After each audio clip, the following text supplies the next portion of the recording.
ஆசைப்பட்டு ஒரு ஆசையை தனக்குள்ள கொண்டு வந்து அதை சக்சஸ் பண்ணுறதுக்கு போராடுற ராசிகளில் முதன்மையான ராசி ரிஷப ராசி. எல்லாரும் ஆசைப்பட்டுருவாங்க, ஆனால் அந்த ஆசையை முதல்ல தனக்குள்ளே கொண்டு வரணும். அது என்னங்க தனக்குள்ளே கொண்டு வர்றது அப்படின்னா, ஒரு ஆசைப்பட்டீங்கன்னா அதை நீங்கள் முதல்ல நம்பணும்.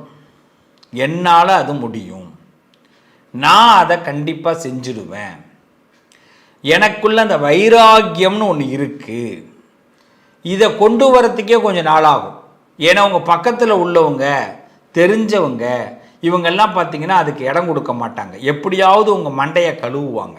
உன்னால் முடியாது, உனக்கு வராது, நீ அதுக்கு செல்லுபடி ஆக மாட்டேன்னு. முதல்ல கெட்டவர்களை விட்டு நீங்கள் சொல்கிற செய்தியை கேட்காதவர்களை விட்டு விலகி இருங்க. இந்த வார்த்தையை நல்லா கவனிங்க. கெட்டவர்களை விட்டு விலகி இருங்க. நீங்கள் சொன்னால் அதை கேட்காதவர்களை விட்டு விலகி இருங்க.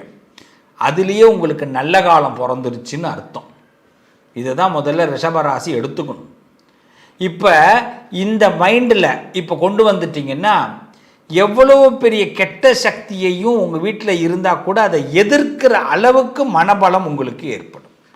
என்ன கெட்ட சக்தி இருந்தாலும் சரி, துஷ்ட சக்திகளை, உங்கள் வீடு பாழடைஞ்சு இருக்குது, மனசெல்லாம் கோளாறாக இருக்குது, எல்லாருமே எதிரும் புதிருமாக இருக்கிறோம் அப்படின்னா, முதல்ல உங்கள் மனசில் நான் சந்தோஷமாக இருக்க போகிறேன், என் குடும்பத்தை சந்தோஷமாக ஆக்க போகிறேன், நான் வீடு கட்ட போகிறேன், நான் கல்யாணம் பண்ணிக்க போகிறேன், நான் என் பிள்ளைக்கு கல்யாணம் பண்ண போகிறேன், நான் இந்த வேலையை போக போகிறேன், இந்த பிஸ்னஸ் ஆரம்பிக்க போகிறேன், நான் என் குடும்பத்தில் என் பொண்டாட்டிக்கு இதை செய்ய போகிறேன், இந்த மருத்துவ பிரச்சனை இந்த வழியில் சரி செய்ய போகிறேன் அப்படி நீங்கள் முடிவு பண்ணிட்டீங்கன்னா, இதை நீங்கள் யார்ட்டையாவது சொன்னீங்கன்னா அந்த கேட்குறவன் நம்மளை குழப்புவான். அவனை முதல்ல தள்ளணும்.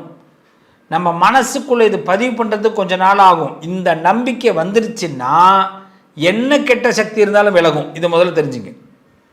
இப்போ அடுத்தது, இந்த ரிஷபராசிக்காரர்கள் உங்கள் வீட்டை, எல்லா ராசிக்காரர்களோட ரிஷபராசிக்காரர்கள் தினசரி உங்கள் வீட்டை ரொம்ப நீட்டாக வச்சுக்கணும். குப்பை கூலம் இல்லாமல் பார்த்துக்குங்க. முக்கியமாக மூளையில் குப்பையை சேர்க்குற பழக்கம் இல்லாமல் பார்த்துங்க. மூளையில் குப்பையை சேர்த்து உடனே அதை என்ன பண்ணணும், அந்த குப்பை தகரத்தால் அள்ளி அதை டஸ்ட்பினில் போட்டுடணும். சில பேர் குப்பை தகரத்தில் அப்படியே குப்பையை அள்ளி வச்சுப்பாங்க. அப்புறமா சாயந்தரமாக நான் குப்பையை அள்ளிக்கிறேன் அப்படின்வாங்க. இது பெரிய தப்பான ஹேபிட். வீட்டில் முக்கியமாக பார்த்தீங்கன்னா இந்த ஏசி வச்சுருக்கிறவங்கெல்லாம் வாரம் ஒரு தடவை ஏசி ஃபில்டரை நம்ம சுத்தம் பண்ணணும். 10 நாளைக்கு ஒரு தடவையாவது சுத்தம் பண்ணணும். ஃபேனை 10 நாளைக்கு ஒரு தடவை துடைக்கணும். எல்லாம் என்ன நினைக்கிறோம், என்ன சார் ஃபேனில் என்ன இருக்குது அப்படின்வாங்க. அதில் வரக்கூடிய தூசி, இந்த ஏசி ஃபில்டரில் வரக்கூடிய தூசி நமக்கு என்ன பண்ணும், நாசி மூலமாக நமக்கு அந்த சுவாசத்தில் போய் கலக்கும். அப்போ என்ன ஆகும் அப்படின்னா, நம்மளுடைய மனநிலை என்ன ஆகும் அப்படின்னா, வீட்டில் நம்மளை டைவர்ட் பண்ணும், நெகட்டிவை உண்டாக்கும். ஒரு சின்னதாக முடியலைன்னா கூட ஏதோ என் வீட்டில் இருக்குது, அதனால தான் நான் முடியாமல் உட்காந்துடுறேன், தும்மல் வருது, காலையில் குளிச்சா டயர்ட் ஆகிடுறேன், தூங்குனா எழுந்திருக்க முடியல. ஒரு வீட்டில் சொன்னாங்க, தூங்குறாங்க, எனக்கு வீட்டுக்குள்ளே வந்தாலே எழுந்திருக்க முடியல, அலுப்பு தட்டுதுன்னாங்க. வீட்டில் போய் பார்த்தா 2 கொசுவத்தி ஓடிக்கிட்டு இருக்கு. கொசுக்காக கொசுவத்தி 2 போட்டு ஓட விட்டுருக்காங்க. இந்த கொசு மயங்குதுன்னா நம்ம அதே சுவாசத்தை தானே நம்ம உள்ளுக்குள்ளே இறக்குறோம். எல்லா கதவையும் அடைச்சிட்டோம், ஜன்னல் அடைச்சிட்டோம், வீட்டை அடைச்சிட்டோம், வீட்டுக்குள்ளே இருக்கிறோம். அந்த கொசுவத்தி மூக்குக்குள்ளே போகணுதுன்னா நம்மளையும் கொஞ்சம் அப்படியே கறக்கத்தில் வைக்க தானே செய்யும். இப்போ நம்ம என்ன பண்ணுறது, கொசுக்கு பயந்து கொசுவத்தி ஏற்றுறோம். அதை என்ன பண்ணுறோம், குறிப்பிட்ட நேரத்தில் அந்த கொசுவத்தி அப்பப்போ ஆஃப் பண்ணி வச்சுக்கணும். அதை போட்டு விட்டு டபுள் ப்ளஸ் இருக்கும், அதில் வச்சிட வேண்டியது. சில பேர் ++ல் வச்சுருவாங்க, அவங்க வச்சவங்க மறந்துடுவாங்க. இப்போ என்ன ஆகுது, இதையெல்லாம் நம்ம மைண்டை ஏற்றிக்கிட்டு வீட்டில் ஏதோ துஷ்ட சக்தி இருக்குன்னு மனசு முடிவு பண்ணிடும்.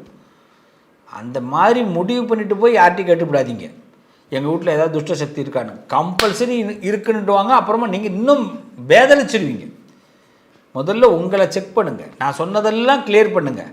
ஏசி ஃபில்ட்ரு, ஃபேனை சுத்தம் பண்ணுறது, கொசுவத்தியை கரெக்டாக இருக்கா, குப்பை கூலங்களை சேர்த்தோம்னா உடனடியாக அதை டிஸ்போஸ் பண்ணுறது, இது எல்லாம் முடித்ததுக்கு பிறகு நம்ம வீட்டு பாத்ரூம் லெட்டின் வரைக்கும் கெட்ட ஸ்மெல்லுக்கு இல்லாமல் அதுக்கு என்ன பினாயில் என்ன ஊற்றணும், சுத்தம் பண்ணணும் அப்படிங்கிறதெல்லாம் முடித்ததுக்கு பிறகும் நம்ம வீட்டில் சாமி பூஜை பண்ணி வாசனை பத்திகளை ஏற்றி வச்ச பிறகு உங்கள் வீட்டு வாசல் நிலப்படிக்கிட்ட உட்காந்து, நல்ல கவனிங்க ரிஷபராசிக்காரர்கள், உங்கள் வீட்டு வாசல் நிலப்படியில் உட்காந்து 6 வாரம் வெள்ளிக்கிழமை முடிஞ்சால் விஷ்ணு சகஸ்ரநாமம் படிங்க.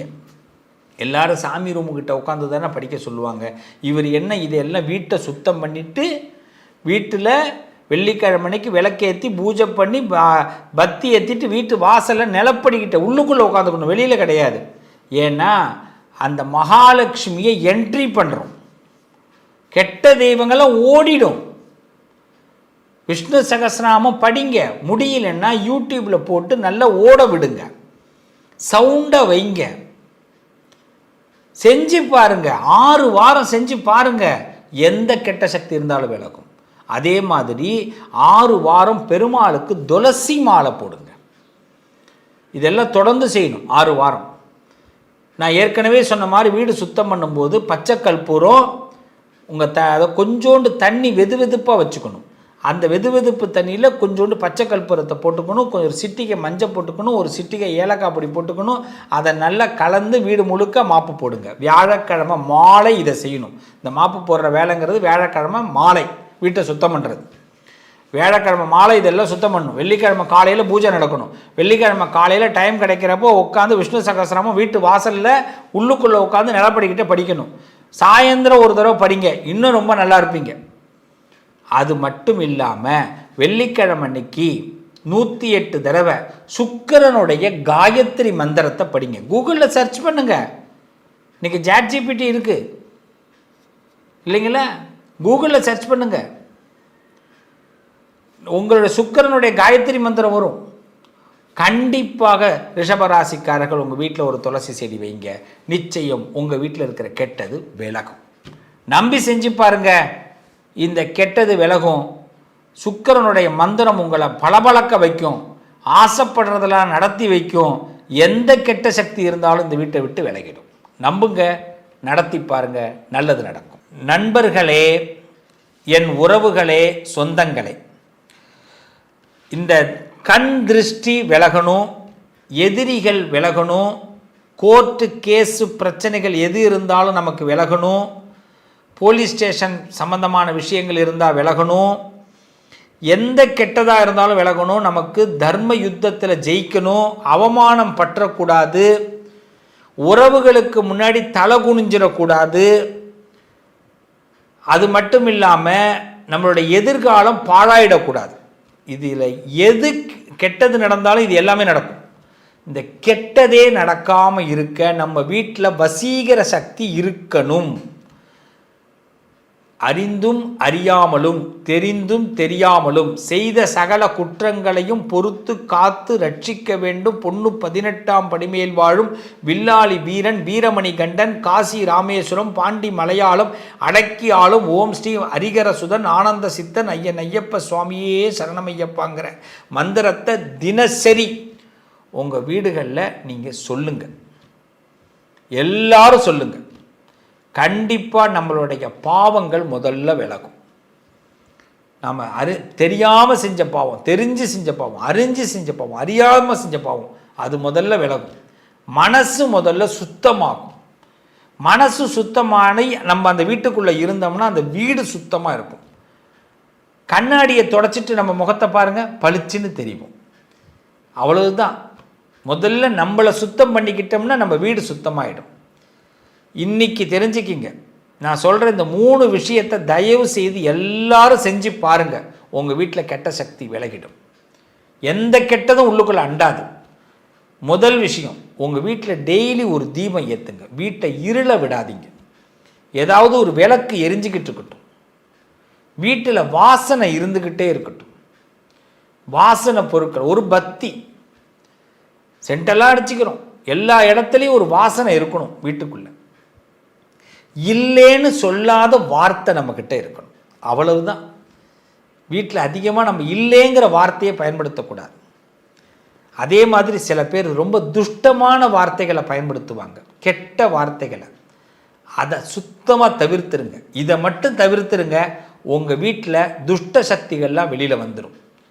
ரொம்ப கடுமையான தோஷம் இருக்குது சுவாமி, கடுமையாக எங்களுக்கு செய்வன கோளாறுகள், பிரச்சனைகள் இது மாதிரி இருக்குது, நாங்கள் என்ன பண்ணலாம்? என்னோடய தொழிலில் பெரிய லாஸ், என் குடும்பத்தில் பெரிய சிரமம், குடும்ப உறவுகள் பிரிஞ்சு கிடக்கு, நான் என்ன செய்யலாம்? ரொம்ப இன்னும் ஒரே ஒரு பரிகாரத்தை சொல்லி நிறைவு செய்கிறேன். பசுமாடு கண்ணுக்குட்டி உங்கள் வீட்டில் பக்கத்தில் யார்கிட்ட இருக்கோ அந்த பசுமாடு கண்ணுக்குட்டியை வீட்டுக்கு அழைச்சிட்டு கோமாதா, இந்த கோமாதாவை அழைச்சிட்டு உங்கள் வீட்டு மத்திய பகுதியில் நிப்பாட்டி அந்த பசுக்கு பூஜை பண்ணுங்க. பசுக்கு மஞ்சள் தடவி குங்குமம் வச்சு பசுக்கு ஒரு புடவை வாங்கி சாத்தி, கண்ணுக்குட்டிக்கு ஒரு புடவை சாத்தி, மாலை போட்டு ஒரு பெரிய தட்டுலேயோ பக்கெட்லேயோ வாழை இலையில் பச்சரிசியை நல்லா ஊற வச்சு, வெல்லம், பச்சரிசி, வாழைப்பழம்லாம் சேர்த்து வச்சு அந்த பசுமாட்டுக்கு கொடுங்க. அந்த பசுமாட்டுக்கு பின்புறம் தூப தீபங்கள்லாம் காட்டி பசுமாட்டுக்கிட்ட நமஸ்காரம் பண்ணிக்கிங்க. உங்கள் வீட்டுக்குள்ளே அழைச்சி என்ன கெட்டது இருந்தாலும் வெளியில் வந்துடும். இதை மட்டும் செஞ்சு பாருங்கள். கிரகப்பிரவேசத்தெல்லாம் செய்வோம்ல, சுவாமி நாங்கள் அப்பார்ட்மெண்ட்டில் இருக்கோமே, நாங்கள் என்ன பண்ணலான்னு கேட்பான். உங்கள் வீட்டு வாசலில் செய்யுங்கோ, அப்பார்ட்மெண்ட் வாசலில் அதை செய்யுங்க. பசு பூஜை பண்ணுங்க. பசு பூஜை பண்ணி நான் சொன்ன மாதிரி சுவாமி அந்த பசுக்கு நிவேத்தியம் பண்ணுங்க. நிச்சயமாக உங்கள் வீட்டில் இருக்கிற எல்லா துஷ்டங்களும் வெளியில் வந்துடும், எல்லா கெட்ட சக்தியும் வெளியில் வந்துடும், நல்லது நடக்கும். நம்புங்க, இன்னிலேருந்து உங்கள் வாழ்க்கை பிரகாசமாக போகுது.